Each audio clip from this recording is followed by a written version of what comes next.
special big game episode of Food Factory, we quench our powerful thirst with a smooth Hopperator. Get jalapeno business. And chill out with a sweet potato chili. But first, we say, oh my, about a new take on pizza pie. The big game is upon us, sports fans. Yeah, and that means tailgating or lounging on the couch. With your favorite team on the TV. And a mountain of food! While pizza and wings used to have a monopoly on such events, today we've got a whole new spin on the classic combo. Do you want some? Do you want some chocolate pizza? Did he just say chocolate and pizza together in a single food name? Oh, it gets better, my friend. Check out the toppings. Okay, so yeah, we use candy-coated chocolates, peanut butter cups, some caramel candies, and as well as a nougat candy on top. Whoa, I am losing my mind over here. If that's not a power lineup, I don't know what is. But that's not all. So we kind of thought, we have a chocolate pizza, why not add wings to our line so when people come in, they can buy a chocolate pizza and now peanut butter wings. Okay, I don't know what peanut butter wings are, but I've literally never been so excited to find something out in my entire life. Well then, let the games begin. All right, let's do this. Today, we're in upstate New York with the Chocolate Pizza Company's owner and Jonah Hill lookalike, Ryan Novak. I started as a dishwasher, and I worked my way. I started doing the floors, and I worked my way through shipping until finally my senior year at college, I decided to purchase the company. From dishwasher to CEO. Now that's a rookie player with a lot of upside. It was a small chocolate company when we started, and I really had this vision that we could turn this into a national brand. It's been quite the dream for me. So you're kind of like the coach of this franchise then, huh? I am the coach. We got a great group of kids we work with. Well, let's meet the team then, shall we? Jason here is basically the company's point guard. He starts off the process at the chocolate melter, where the most important ingredient gets prepped. Swish. Nothing but that. 150 kilograms of chocolate is added to the computerized melter. Once melted, a spout is opened, allowing the warm chocolate to flow down into the tempering machine. Here, the temperature of the chocolate is continually monitored and adjusted, which is pivotal. The most important part of the process is dealing with the temperature for sure. A little too high, a little too low, the chocolate won't be in good temper and you won't get that nice, crisp, clean feel when you bite into it. With the chocolate lying in wait, Ryan prepares the toffee by combining 2.75 kilograms of sugar, 700 milliliters of water, and corn syrup in a steel pot. That pot is left to bubble up on the stove before adding a stick of butter. Plus 6 tablespoons of salt and baking powder, which are whisked about as the mix continues to heat up. We make our English toffee in-house because it's a recipe that's been around for over 100 years, and we feel that really gives it the special touch in our chocolate pizzas. Once adequately heated, the toffee is poured out onto a series of baking sheets. And smoothed out by hand. Am I good to go, or? Yeah, action. After the candy is cooled, Ryan breaks up the toffee into smaller pieces and transfers them into a food processor. This blends the pieces together at high speed, turning them into a finely ground mix, which ends up back here on the pizza line, where Nellie, the power forward, scoops the toffee right into the melted chocolate. This gives the product its crunchy texture. The toffee is the crust of our pizza. It really gives you the base of the pizza, and it gives you that nice break and crunch in your mouth. Nellie then ladles the melted chocolate onto a pizza pan before placing it on this shaker. Ah, the old shake and bake. Yeah, putting the chocolate onto the shaker table shakes the air out. It shakes it enough so that the bubbles rise to the surface and then into the atmosphere. Probably not the right word to use. It sounds stupid. With all the air out of the chocolate and into the atmosphere, Tyler grabs the pizza and tops it off with a smorgasbord. A what? A smorgasbord of candy goodness. After applying the toppings, Tyler one-times the pizza back to Nellie for the final touches. Some hard-shell chocolates. And a white chocolate drizzle. Wait, flag on that plate. Did that drizzle just go out of bounds? Let's cue up the replay. Nope, looks good to me. Me too. Well, now all suited up, the pizza makes its way onto this cooling conveyor, where it will travel down a 6-meter tunnel, which is about 3 times as long as Michael Jordan is tall. Wow. With the pizza on its way to the end zone, Coach Ryan huddles up with the team for a quick peanut butter wing pep talk. It's crunch time, guys. We had a great first half, but it's time to get these chips to the finish line. Chocolate Pizza Company on 3! 1, 2, 3, CPC! After that completely natural motivational speech, Tyler, Maverick, and Nellie smothered delicious peanut butter onto a batch of Ripple potato chips. So how much peanut butter do you go through in a week, Ryan? I mean, Best guess. I mean, hundreds of pounds of peanut butter we go through, without a doubt. Maybe thousands of pounds of peanut butter. Well, however much it is, the peanut butter-covered chips are then placed on this conveyor, which takes them under a chocolate enrober. Oh, hello, my sweet old chocolate-spewing friend. How I've missed the warmth of your loving embrace. We make over 250,000 peanut butter wings each year. That's a lot of potato chips, peanut butter going down the enrobing belt.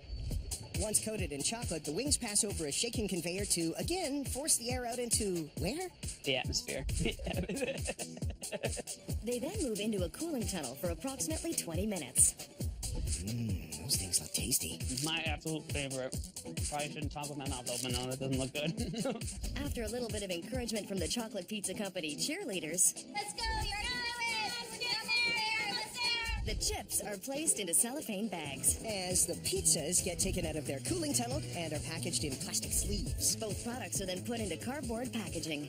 And sealed up for sports fans everywhere. The undeniably indulgent chocolates are available online or at the Chocolate Pizza Company's factory store for your next game day party. Chocolate pizza is a perfect game day snack because everybody can grab a piece. You have your buddies over, you grab a thing of wings and a chocolate pizza, you break it apart, and everybody gets a share. Awesome. I can hardly wait for the next big game so we can try them. Oh, hey, look, there's one now. Does that really count as a big game? I mean, it's really just a bunch of folks goofing around in the factory. Okay, can you not appreciate a good throw-to-commercial when you hear one, huh? Yep, good point. Go team go! You're number one! You're number one! Now you're overcompensating. Number one. See? Ryan's feeling it. Oh, whatever. I forfeit. You win. Game, set, match.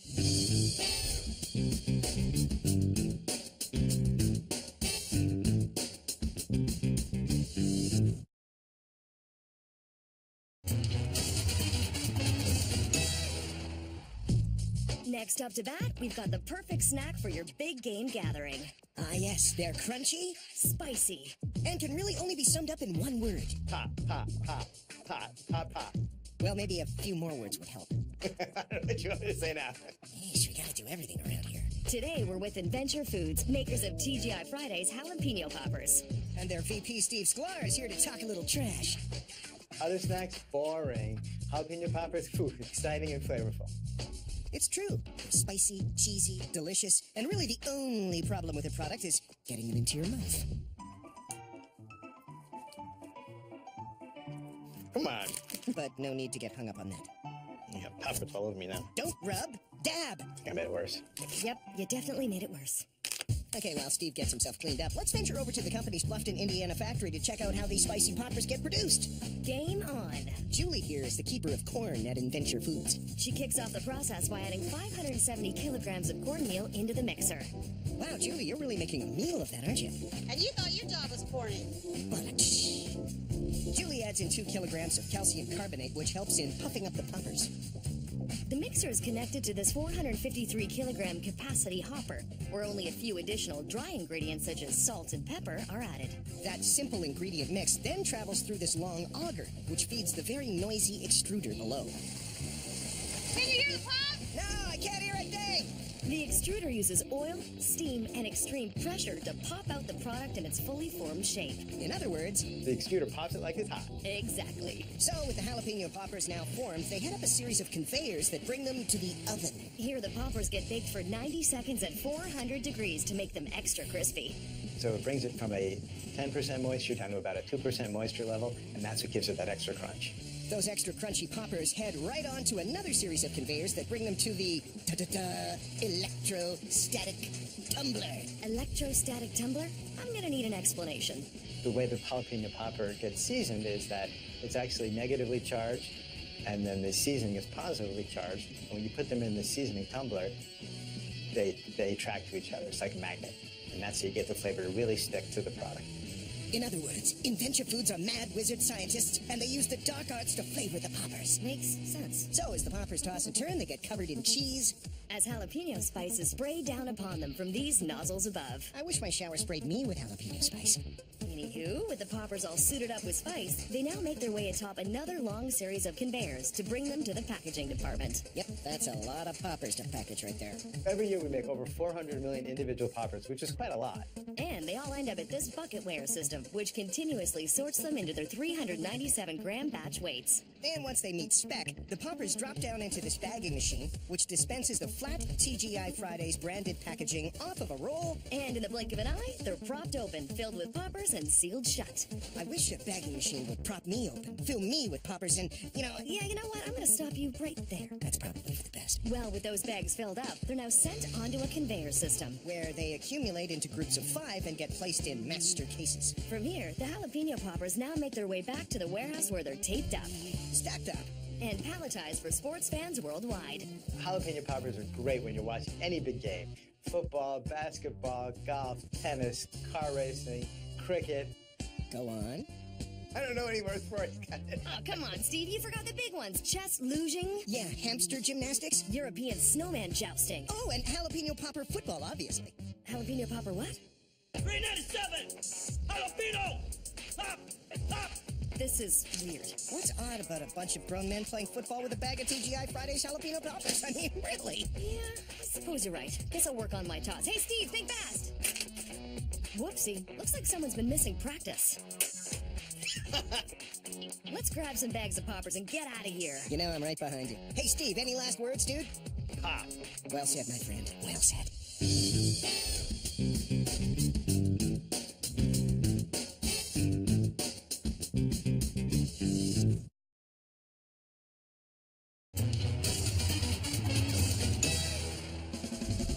So the big game's on tonight. Want to swing by and have a couple of cold ones? Sure, but only if you make mine out Lot 9. Lot 9? Sounds delish. Creemore Springs Brewery's Lot 9 Pilsner is the perfect drink to keep me refreshed, whether I'm cheering on my team or screaming abuse at that stupid referee. Seriously, is he blind?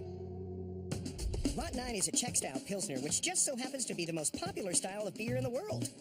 And Creemore Springs Brewery makes their Pilsner in this 47,000 square foot facility in Creemore, Ontario, a quaint village that hasn't changed much over the last 100 years. And the brewery likes it that way. They take their traditions seriously. Oh yeah, traditions like copper kettles, like taking the time to do it right, like kicking back and enjoying the big game with a cold brewski and some friends. Game on! Okay, let's do this. Get your game face on. That's cheerleader Karen Godino. Oh, and she's also the sales and marketing manager for Creemore Springs Brewery. So Karen, Dish, what is it that makes this Creemore beer so special? Well, we're really fortunate in Creemore to have our very own spring, and the spring water is very important to making beer. Lot 9 Pilsner is made with only 4 ingredients: spring water, hops, barley malts, and yeast.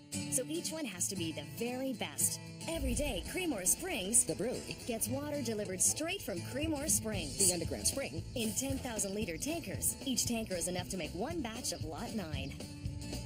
they also get deliveries of barley malt straight from the amber fields of Saskatchewan. Barley malt is barley that has gone through a process of controlled germination to produce the sugars needed for the brewing process. The malted barley goes through these long pipes into storage silos where it's held until it's needed, which is now. We need it now to make beer, please. Keep your hair on. The barley malt is piped into a mash mixer, where it is combined with water, stirred up and heated for about an hour. The mash is transferred into a lautering vessel, which is just a fancy name for a large tank where they spray the barley with hot water. So steamy. Until all the malty goodness is extracted from the grains. This extract is called wort.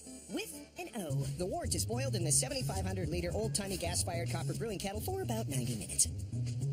While the wort boils away in its copper kettle, Lee hops to it, adding hops to the kettle for the last few minutes of cooking. And then, the wort is piped to the fermenting tanks. Along the way, yeast is added to the mixture. Yeast is the last of the 4 ingredients needed to make Lot 9 Pilsner, and it may be the most important one. My favorite part of the process is yeast. So yeast is a living, breathing organism that does us all a favor and makes great beer. Brewmaster Paul babysits the wort as it ferments into a batch of Lot 9. Waiting, waiting, waiting. And finally, 14 days later, Lot 9 is ready for these team players to filter. I'm Ed. I'm Mike. And we're Team Filtration. Ed It adds a filtration powder to the unit that removes any impurities from the liquid. And now it's ready to go into bottles. Yeah, and lucky for us, there just happens to be a whole lot of bottles, which Shirley Feeney here inspects for cracks and other imperfections. It's actually kind of hypnotic. They're getting thirsty. Very thirsty. And now, the moment we've all been waiting for. Yay! Filling! Yay! 150 bottles per minute are filled with 341 milliliters of Pilsnery golden nectar. Oh, yeah. There's that money shot. Now to cap this baby off. The bottles get capped and put through a quick rinse. Right out of the shower, each naked bottle gets covered up with a Lot 9 label affixed to its front, back, and neck. The dressed-up bottles are grabbed 12 at a time, plunked down into assembled boxes, and sent on to be sealed. And then, a Food Factory favorite, the almighty palletizer automatically stacks the boxes into a tower of Lot 9 Pilsner. That's an all-star tower of power, if you ask me. The stack of beer slides onto a giant turntable and gets wrapped up, snug as a bug in a rug.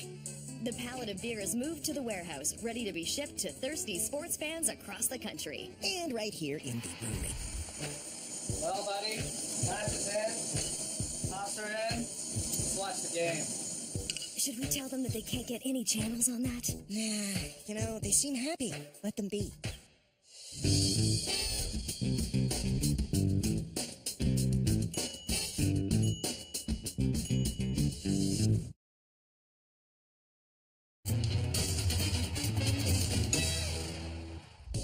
So, to wrap up our big game episode, we've got a husband and wife duo with a very spicy dish. The chili is not as spicy as my wife, but it's spicy.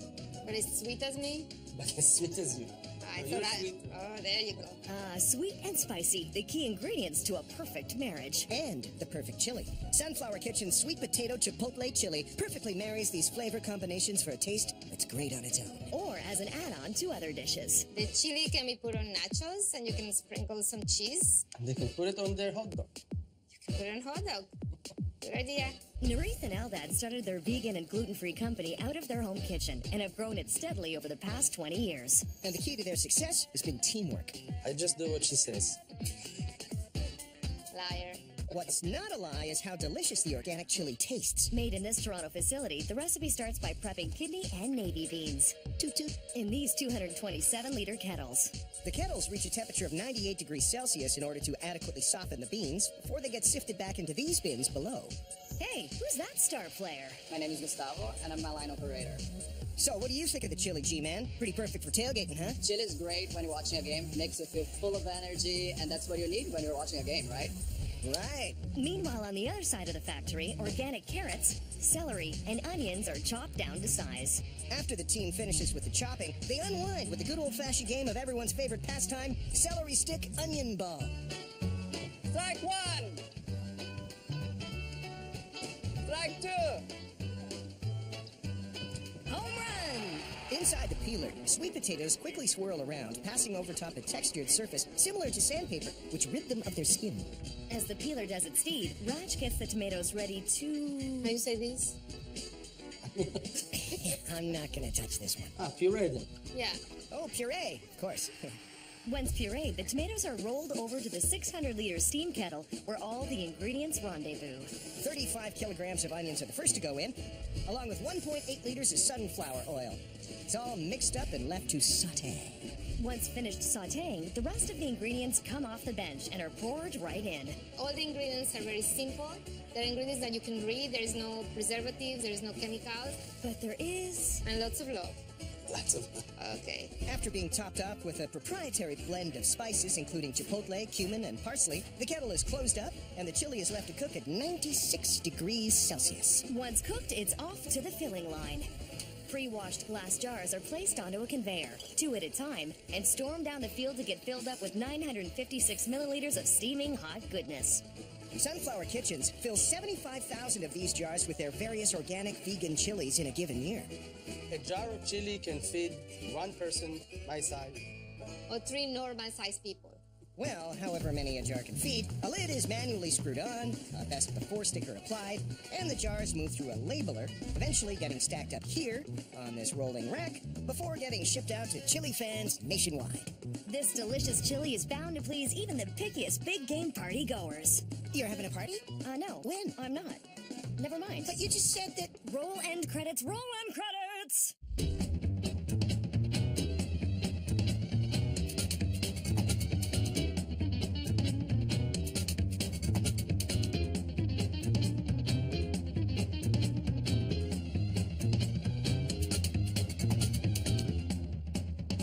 For more information about this show, please visit foodnetwork.ca.